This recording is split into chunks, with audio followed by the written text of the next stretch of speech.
Assalamualaikum warahmatullahi wabarakatuh. Kita kembali lagi pada mata kuliah transmisi baseband dan coding. Pada mata kuliah kali ini kita akan membahas tentang teknik modulasi bandpass digital. Nah, kemarin sebelumnya kita telah membahas tentang modulasi digital dan kita melihat keseluruhannya adalah berada pada kanal low pass, yang artinya kita bisa langsung memfilter dengan low pass untuk mendapatkan uh, data biner yang dikirimkan. Nah, dalam beberapa kondisi dan beberapa aplikasi saat ini dibutuhkan sebuah kanal bandpass karena data biner yang dikirimkan atau data bit yang dikirimkan itu harus ditransmisikan dengan sinyal pembawa yang berada pada frekuensi yang cukup tinggi dibandingkan sebelumnya. Sebagai contoh, misalnya pada WiFi kita mengetahui berada pada frekuensi 2,4 GHz dan juga ada yang berada pada sekitar 5 GHz. Lalu pada komunikasi satelit, di sini kita bisa melihat satelit tergantung dari aplikasinya, ada yang menggunakan S-band, ada yang dia lebih tinggi dari S-band. Dan lalu juga sebagian besar atau pada umumnya kanal-kanal wireless, telekomunikasi yang menggunakan wireless itu pun harus ditumpangkan terlebih dahulu menggunakan frekuensi yang lebih tinggi. Nah, beberapa modulasi pada kanal bandpass itu diantaranya adalah amplitude shift keying atau ASK, lalu phase shift keying atau PSK, dan frekuensi shift keying atau FSK.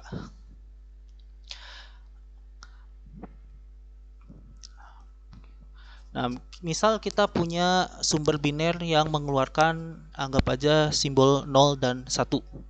Nah, proses modulasi membutuhkan perubahan dalam bentuk bisa amplituda, fasa ataupun frekuensi.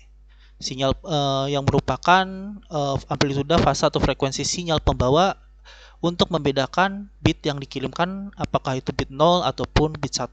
Sebenarnya kalau kita melihat ini ada beberapa kemiripan dengan dengan modulasi analog, misalnya amplitude modulation, frequency modulation, dan phase modulation. Nah, kita lihat berikutnya, misal sinyal sinusoidal pembawanya kita tuliskan sebagai CT sama dengan AC sebagai amplitudanya, cos 2pi FCT. FC sebagai frekuensinya ditambah dengan VC. VC berarti sebagai fasa.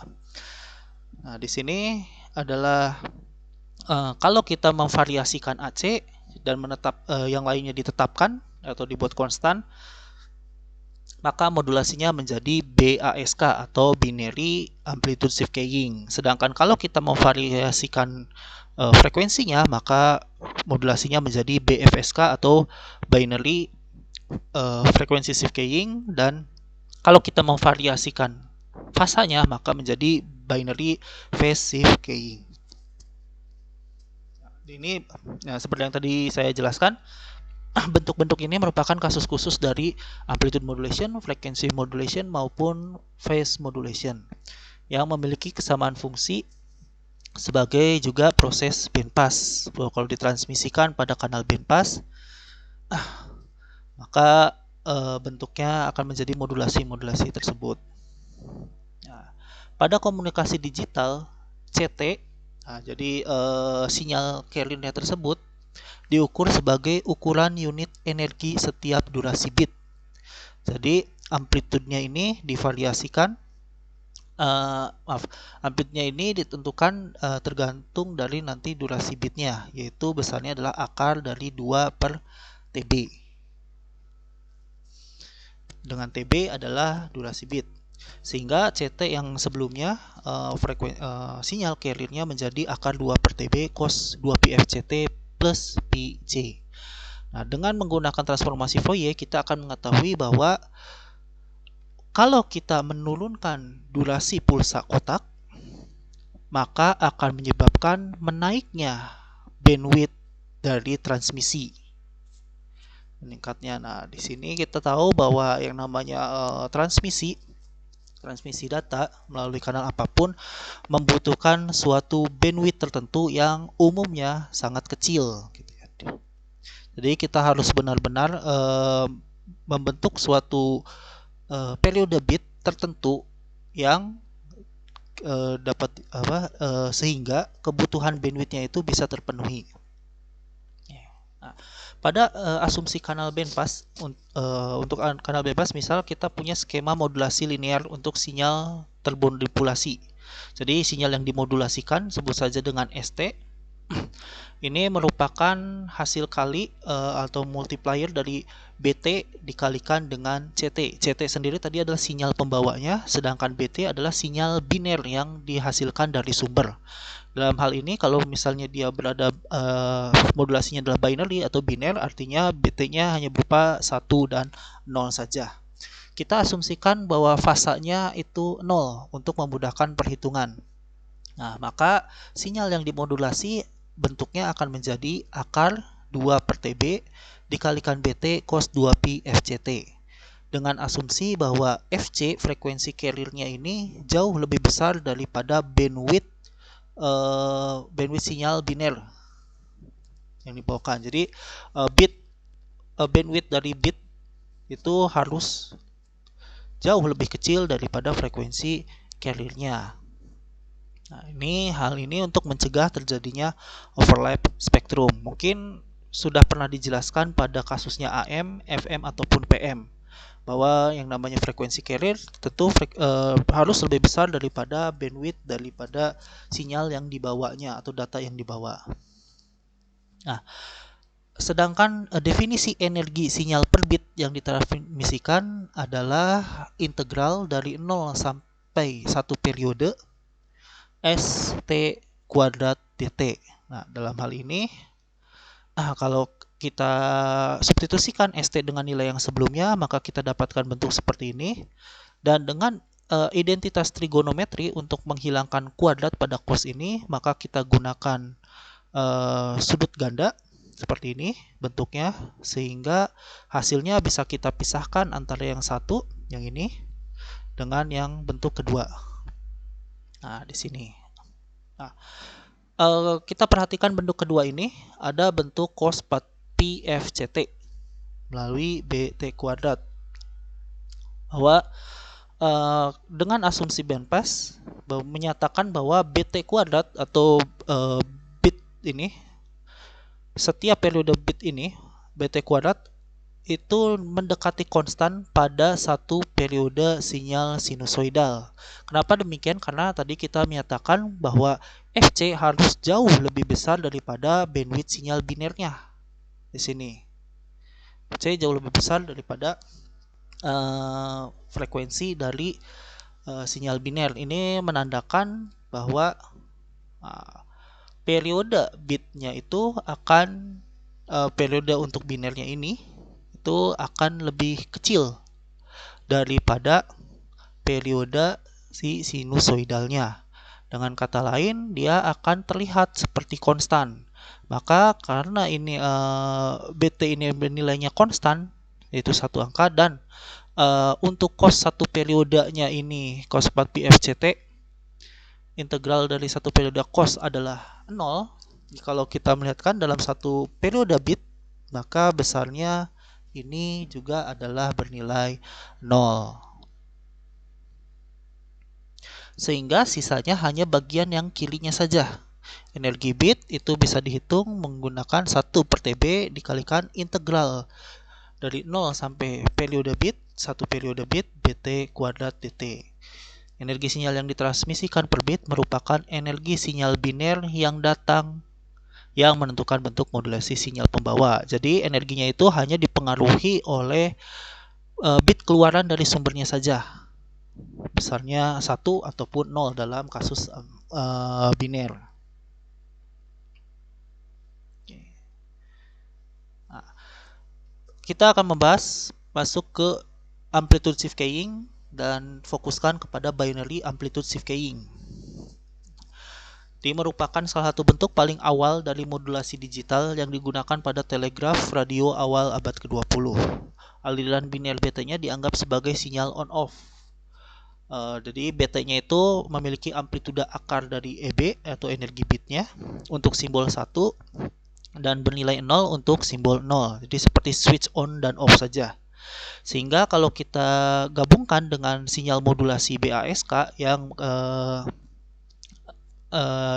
hanya memvariasikan amplitude, maka ST akan sama dengan akar 2EB per TB cos 2pi FCT untuk simbol 1 dan 0 untuk simbol 0. Nah, saat durasi bit diisi simbol 1, energi sinyal transmisi besarnya EB. Tadi sudah kita jelaskan ya bahwa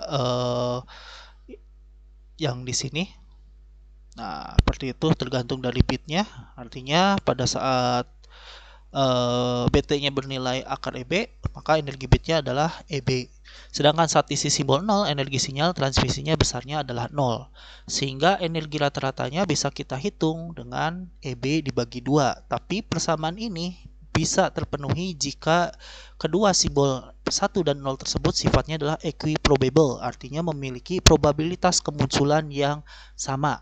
Atau banyaknya 1 yang muncul dengan banyaknya 0 yang muncul adalah sama atau mendekati sama, seperti itu. Nah, ini diperlihatkan dulu perbedaan antara amplitude shift keying, phase shift keying maupun frekuensi shift keying. Nah, di sini kita bisa melihat bahwa untuk amplitude shift keying itu selubung sinyalnya atau amplitudanya itu tidak konstan, dia berbeda-beda tergantung dari bitnya. Sedangkan pada PSK ataupun FSK memiliki selubung amplitude yang sama. Ya, atas maupun bawah, ini pun sama. Nah, maka cara paling sederhana untuk mendeteksi sinyal BASK adalah dengan menggunakan detektor selubung. Nah, berikutnya kita akan membahas ke phase shift keying terlebih dahulu. Nah, bentuk paling sederhananya lagi-lagi adalah bentuk binernya, yaitu BPSK dengan pasangan sinyal S1 dan S2T itu merepresentasikan simbol 1 dan 0. Nah, jadi secara umum bentuk sinyal yang dimodulasinya SIT akan bernilai akar 2EB per TB cos 2pi FCT untuk simbol 1 atau I sama dengan 1 dan akar 2EB plus TB cos 2pi FCT ditambah pi untuk simbol 0 atau I sama dengan 2. Jadi di sini kita melihat bahwa perbedaan antara sinyal yang mengandung simbol 1 dan sinyal yang mengandung simbol 0 itu berbeda 180 derajat. Dan catatan T berada pada 0 sampai TB. Sehingga konsekuensinya adalah EB konstan. Tadi kita melihat selubungnya konstan, artinya energi bitnya pun mau 0 ataupun 1 sama konstan. EAV pun bernilai konstan. Nah, demodulasi tidak bisa menggunakan deteksi selubung karena selubungnya konstan. Nah, maka digunakanlah deteksi koheren. Nah, ini salah satu pembangkitan sinyal BPSK. Jadi ini adalah binary data stream 10 10 dan seterusnya, lalu dimasukkan ke encoder non return to zero. Kita ingat encoder non return to zero. Jadi bit 1 dan 0 itu akan diterjemahkan menjadi amplitude konstan akar EB untuk bit 1 dan minus akar EB untuk bit 0. Maka ini adalah keluarannya adalah sinyal BT-nya, apakah dia akar EB ataupun minus akar EB. Nah, berikutnya kita menggunakan produk modulator karena bentuk plus P pada cos itu hanya membedakan positif dan minus saja. Jadi perbedaan 180 derajat dari 0 dan pi pada cos itu hanya memberikan perbedaan apakah dia positif atau negatif. Nah, jadi keluarannya ini adalah kalau tidak plus 2EB per TB cos 2pi FCT atau minus akar 2EB per TB cos 2pi FCT.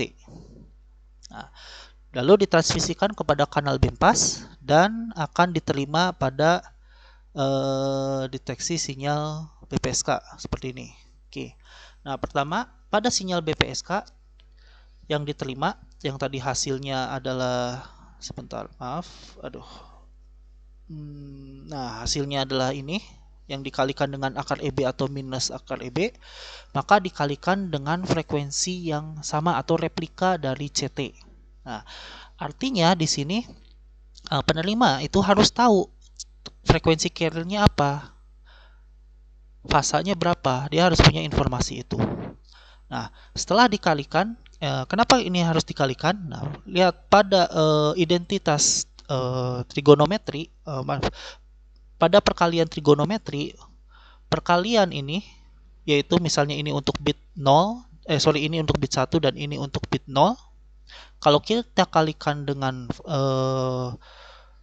sinyal yang sama, maka kita akan mendapatkan bentuk seperti ini. Nah, di sini bagian yang ini adalah frekuensi sinyal dengan frekuensi tinggi karena frekuensinya dikalikan dengan 2 kalinya. Dan di sini adalah frekuensi rendah atau dia bernilai konstan, cos 0 dan juga cos pi, apakah dia 1 ataukah minus 1. Nah, untuk menghilangkan bagian yang ini, maka kita bisa menggunakan low pass filter, hanya menyisakan bagian yang ini cos 0 ataupun cos pi, 1 ataupun min 1 dikalikan dengan amplitudenya, berarti sisanya hanya seperti ini.